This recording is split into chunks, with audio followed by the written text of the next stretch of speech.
नमस्कार दोस्तों, कैसे हैं आप लोग। यूनिवर्सल टारगेट में आप लोगों का स्वागत है। तो आइए दोस्तों, जो आज की हमारी वीडियो है हिस्ट्री की नेक्स्ट वीडियो, आद्य ऐतिहासिक काल जिसको कांस्य युग भी बोला गया, ये 2400 ईसा पूर्व से कितना 2400, ठीक है, ये पॉइंट आप नोट कर लेंगे। 2400 ईसा पूर्व से 1700 ईसा पूर्व, कहीं कहीं किताबों में 1750 दिया है, ठीक है। तो ये पॉइंट आप नोट कर लेंगे। इसी को बोलते हैं प्राचीन इतिहास का सिंधु घाटी सभ्यता, ठीक है। ये एक ऐसी सभ्यता जिससे हर पैटर्न में क्वेश्चन पूछा जाता है, हर एग्जाम में क्वेश्चन पूछा जाता है दोस्तों। तो आज हम आपके बीच हैं और कुछ ऐसे मैं देख रहे हैं आपको मैप में सजा के रखा हूँ। मैप का मतलब ये होता है कि आपको स्थान पता चल जाएगा कि किसकी खोज हुई है, कौन सा अवशेष मिला है, कहाँ से मिला है, कौन सा स्थान कहाँ पे है, ये आपको जान जाएंगे, ठीक है। चलिए वीडियो स्टार्ट करते हैं। देखिए, सबसे पहले खोज की बात करें तो खोज हुआ था विलियम बर्टन और विलियम जेम्स ने, ठीक है। विलियम बर्टन और विलियम जेम्स में 1856 में, यहाँ पे मैं नोट किया हूँ, देखिए 1856 में कराची से लाहौर के बीच क्या बिछाया जा रहा थी, रेलवे लाइन। क्या बिछाया जा रहा था, रेलवे लाइन, ठीक है। ये रेलवे लाइन बिछाया जा रहा, तो इसमें समस्या ईंटों की हुई और कुछ ही बगल में खुदाई करवाया गया जिससे ईंटें प्राप्त हुई और उससे पता चलता है कि कोई न कोई यहाँ पे प्राचीन सभ्यता रही होगी। इसकी ही वजह से आपको विलियम बर्टन और विलियम जेम्स से क्वेश्चन पूछा जाता है कि कराची और लाहौर के बीच जो ये रेलवे लाइन बिछाई जा रही थी, तो यहाँ से ईंटों के अवशेष मिल गए थे, ठीक। तो ये पहली पॉइंट आप नोट कर लेंगे। पहली पॉइंट आपके बीच है, विलियम बर्टन और विलियम जेम्स कराची से लाहौर के बीच में रेलवे लाइन का निर्माण करते वक्त ईंटों की खुदाई की थी। आगे देखेंगे दूसरे में अलेक्जेंडर कनिंघम, 1853 से 1856 तक इन्होंने शोध किया और उन शोधों में वहाँ पर उनको कोई सफलता नहीं मिली। ये पॉइंट आप नोट कर लेंगे। आगे देखिए, सर जॉन मार्शल ने 1921 में दो व्यक्तियों के साथ राखल दास बनर्जी और उसके बाद ये देखिए दयाराम साहनी, ये दोनों लोगों को लेकर वहाँ पर खुदाई का काम चालू करवाया, ठीक है। देखिए ये पॉइंट आपको नोट करना पड़ेगा। 1921 में दो व्यक्तियों के बीच खुदाई का कार्य इन्होंने करवाया था, दयाराम साहनी और उसके बाद कौन है, राखल दास बनर्जी। अब इन दोनों व्यक्तियों से क्वेश्चन पूछा था कि 1921 में हड़प्पा की खोज किसने की थी, तो 1921 में हड़प्पा की खोज किए थे कौन, दयाराम साहनी। और वहीं राखल दास बनर्जी 1922 में मोहनजोदड़ो की खोज किए थे। दोनों पॉइंट ये वाली नोट कर लेंगे, ठीक है। आगे आते हैं, चार्ल्स मैसन 1856 में इनकी एक पत्रिका बहुत ही फेमस है, प्राचीन पुरातात्विक स्रोत की पत्रिका है और इस पत्रिका का नाम देखिए आप नोट कर लेंगे, नैरेटिव ऑफ जर्नीज, ठीक है। नैरेटिव ऑफ जर्नीज यही एक पत्रिका। और इस पत्रिका में दोस्तों, इस पत्रिका से क्वेश्चन क्या पूछा जाता है इसको देखेंगे, ठीक है। इस पत्रिका से क्या क्वेश्चन पूछा जाता है आपको मैं बताता हूँ। देखिए पूछा जाए क्वेश्चन कि चार्ल्स मैसन ने नैरेटिव ऑफ जर्नीज की पुस्तक कब लिखी थी, तो 1856 में, ठीक है। तो ऐसे क्वेश्चन पूछा जाता है। अब देखिए सिंधु घाटी सभ्यता से कुछ ऐसे पैटर्न, और यहाँ से मैप आप देख रहे हैं।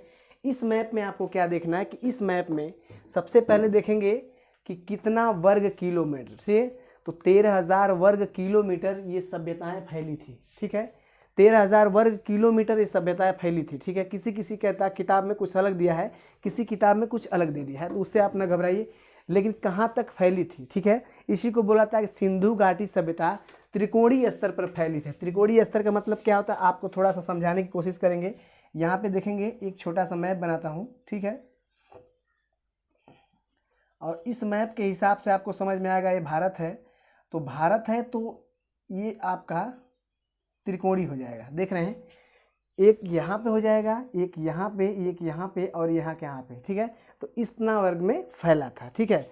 अब देखिए सबसे ऊपर देखेंगे जम्मू कश्मीर में, तो जम्मू कश्मीर में आपको दिखाई दे रहा होगा, जम्मू कश्मीर में मांडा जो चेनाब नदी पर था, यहाँ तक फैला था।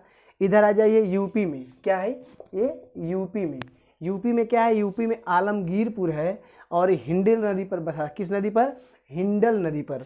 ये एक हो गया, दो हो गया, यहाँ देखिए दैमाबाद, गोदावरी नदी पर बसा था। आप जानते हैं कि गोदावरी नदी का क्षेत्र आप कर्नाटक महाराष्ट्र का क्षेत्र है, तो ये आप कर लेंगे। उसके बाद ये देखिए रोपड़ सतलज नदी पे था। रोपड़ और संघोल ये पंजाब के ही क्षेत्र थे।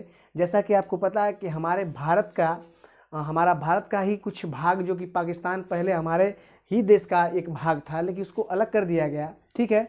तो उसी में पंजाब भी अलग हो गया। तो पंजाब के क्षेत्र में जैसे आप मान लीजिए आपके रोपड़ और संघोल ये पंजाब का क्षेत्र है। बगल में आप देखेंगे हड़प्पा, ठीक है। तो इतनी बात आप जान गए। यहाँ पे देखते हैं बलूचिस्तान में, ये त्रिकोणी मैंने बताया था, तो बलूचिस्तान में देखेंगे यहाँ पे तो सुतका केंडोर एक जगह है, बहुत फेमस है, जो दास नदी पर बसा हुआ है। यहाँ पे भी कुछ अवशेष मिले थे, इसलिए इसको यहाँ पे आप नोट कर लेंगे। तो 1 2 3 4 यहाँ तक ये पूरा वर्ग क्या था, फैला था। अब देखिए सबसे पहले मैं आपको बताना चाहता हूँ, ज़्यादा से ज़्यादा अवशेष जो मिले हैं गुजरात से ज़्यादा अवशेष मिले हैं, ज़्यादा से ज़्यादा खोज की गई है। इसलिए गुजरात का पॉइंट जो बहुत मोस्ट इंपॉर्टेंट हो जाता है। ये आपका हरियाणा का जो पॉइंट है, यहाँ से भी क्वेश्चन बनते हैं, और ख़ास तौर से राजस्थान के क्षेत्र जो वहाँ से, इन 3 लोग से ज़्यादा क्वेश्चन बनते हैं। तो आइए ले चलते हैं गुजरात में। देखिए गुजरात की बात करें तो लोथल जानते हैं, ये माप तौल से बहुत परिचित थे। क्वेश्चन पूछा है कौन सा ऐसा गुजरात का क्षेत्र है जो माप तौल से परिचित था, तो वो लोथल था, जो माप तौल से क्या था, परिचित था। इस लोथल की बात करें तो सिंधु घाटी का क्या था, बंदरगाह था। ये सिंधु घाटी का बंदरगाह था, क्योंकि आप जानते हैं गुजरात के ही बगल क्षेत्र में है, तो ये बंदरगाह था। उसके बाद देखते हैं चावल का अवशेष कहाँ से मिला है, तो ये मिला है आपका लोथल से मिल गया है। उसके बाद देखें अग्निकुंड का प्रमाण कहाँ से मिला है, तो ये भी मिल गया आपका लोथल में। ये तीनों पॉइंट आपको नोट करना पड़ेगा। आइए धौलावीरा की बात करते हैं। धौलावीरा से एक क्वेश्चन बहुत इंपॉर्टेंट बनता है, कैसे पता चला कि नारियां वहाँ पे समकोण पे एक दूसरे को काटती थी, ठीक है। नारियां जो थी लकड़ी की थी और सीधी थी और एक दूसरे को समकोण पर काटती थी, तो वो था आपका धौलावीरा, ठीक है। क्या है, यह 3 खंड में विभाजित था। ये धौलावीरा क्या था, 3 खंड में विभाजित था, और लकड़ी की नाली चौकोर थी, यही अवशेष मिला है। देखिए सुतका कैंडाडोर, ये देखिए सुतकुट्टा से क्या मिला है, ये सुतकुट्टा से मिला है घोड़े का अवशेष, ठीक है। यहाँ देखिए आप देख रहे होंगे सुतकुट्टा का ये लाइन जा रही है, घोड़े का क्या मिल गया है, अवशेष मिल गया है। जबकि दैमाबाद जो गोदावरी नदी पे, इस दैमाबाद से क्या मिला है, तांबे का रथ मिला है। ये नोट कर लेंगे दोनों पॉइंट। रंगपुर से क्या मिल गया है, चावल का अवशेष मिला है। यहीं आपका भगतपुर पड़ता है, गुजरात से ज़्यादा खोज हुई है, खासतौर से इस पॉइंट को आप नोट करें। रोजदी भी यही पड़ता है, तो ये 5 पॉइंट आप नोट करेंगे, ठीक। आगे आते हैं राजस्थान क्षेत्र में, कालीबंगा का नाम देख रहे हैं। कालीबंगा से काली रंग की चूड़ियाँ मिली हैं, इसको नोट कर लेंगे, ठीक है। और इसकी खोज किए थे कौन, थापर, लाल थापर। किसकी खोज किए थे, लाल थापर। किसकी खोज किए थे, कालीबंगा का। उसके बाद एक और क्वेश्चन देखिए, यहाँ पे जूते हुए खेत का अवशेष मिलता है, काली रंग की चूड़ियाँ मिलती है। अग्निकुंड और ईंट के कुछ प्रमाण मिलते हैं, तो कहाँ से मिलते हैं, कालीबंगा से। और यहीं पे पड़ता है बालाधल। क्वेश्चन पूछा जाएगा कि प्राचीन सभ्यता में बालाधल का क्षेत्र कौन सा है, राजस्थान है, गुजरात है, हरियाणा, पंजाब। तो बालाधल का क्षेत्र क्या है, राजस्थान है, ठीक है। कालीबंगा घग्घर नदी के किनारे था, ठीक है, ये आप नोट कर लेंगे। घग्घर नदी, घाघरा नदी न लिखिएगा, एक घग्घर नदी दूसरी है, तो इसको कर लीजिएगा। वहीं लोथल की बात करें तो लोथल कहाँ पे है, भोगवा नदी पे था। किस नदी पे था, भोगवा। नदियों की एक अलग से आपको पैटर्न बना के दे दूंगा, नदियों की और खोजकर्ताओं की, ठीक है। तो ये आप कर लेंगे। देखिए हरियाणा में पड़ता है बनमाली, राखी और भगवान, मतलब बनमाली, राखीगढ़ी और भगवानपुर। देखिए बनमाली से क्या मिला, बैलगाड़ी का खिलौने का अवशेष मिला है। ये जो बैलगाड़ी होती हैं उसके खिलौने का क्या मिला, अवशेष मिला। मिट्टी के हल मिले हैं, मिट्टियों के हल जो बनाए गए थे वो कहाँ से मिले हैं, बनवाली से मिल गए, ठीक। राखीगढ़ी से क्वेश्चन पूछा था कि ये बताइए सबसे बड़ा स्थल भारत का कौन सा है, ठीक है, जहाँ पे सबसे क्षेत्र जो फैलाव है, तो सबसे बड़ा क्षेत्र का जो फैलाव राखीगढ़ी का है, बड़ा भारत का सबसे क्षेत्रफल। अब पूरा प्राचीन सभ्यता को पूछ दिया, सिंधु घाटी सभ्यता, तो वो हो जाएगा आपका मोहनजोदड़ो। क्या हो जाएगा, मोहनजोदड़ो, ठीक है।